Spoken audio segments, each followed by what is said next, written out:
పేరు doctor Padmaja. 10 years నుంచి వీళ్ళు నేను ఎస్సీ ఉమెన్ అని చెప్పేసి మెయిన్ క్యాస్ట్ గురించే క్యాస్ట్ అని చెప్పేసి నాకు 10 ఇయర్స్ నుంచి జాబ్ ఇవ్వట్లేదు, పార్ట్ టైం జాబ్ కూడా ఇవ్వట్లేదు. కాంట్రాక్ట్ ఇవ్వలేదు గతంలో 2013 నుంచి ఇప్పుడు 2023 10 ఇయర్స్ నుంచి సేమ్ స్టోరీ నడుపుతున్నారు. చాలా వైస్ ఛాన్సలర్స్ ఇన్వాల్వ్ అయ్యారు ఇందులో, హెచ్ఓడీస్ ఇన్వాల్వ్ అయ్యారు, chemistry department HODs, BOS, principal వీళ్ళందరూ, Nizam college, women's college, Saifabad PG college, even Satavahana university, Palamuru university ఇవన్నీ అటెండ్ అయ్యాను నేను.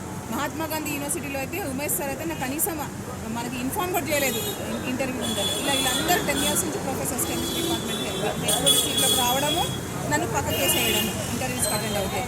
కమిటీ మెంబర్స్కి వస్తున్నారు వాళ్ళు.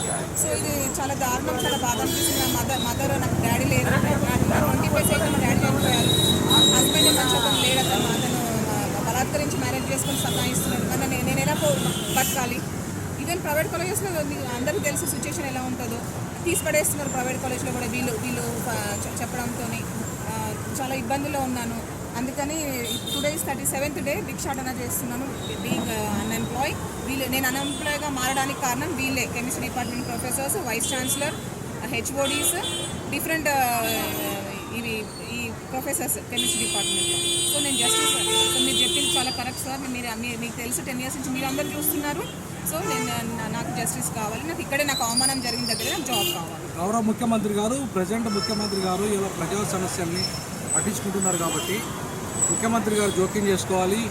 ఈ అమ్మాయికి ఇమీడియట్లీ పార్ట్ టైం జాబ్ ఇక్కడ ఇప్పించాలి, క్యాంపస్లోనే ఇప్పించాల్సిందిగా నేను గౌరవ ముఖ్యమంత్రి గారిని డిమాండ్ చేస్తూ ఉన్నాను. అట్లాగే గౌరవ విద్యాశాఖ మంత్రులు ఎవరైతే ఉన్నారో గౌరవ విద్యాశాఖ మంత్రులు కూడా ఈ విషయంలో జోక్యం చేసుకొని, బుర్రా వెంకటేశ్వర ప్రిన్సిపల్ సెక్రటరీ వారు కూడా జోక్యం చేసుకొని అమ్మాయికి తగు న్యాయం చేయాల్సిందిగా నేను ఈ సందర్భంగా డిమాండ్ చేస్తాను.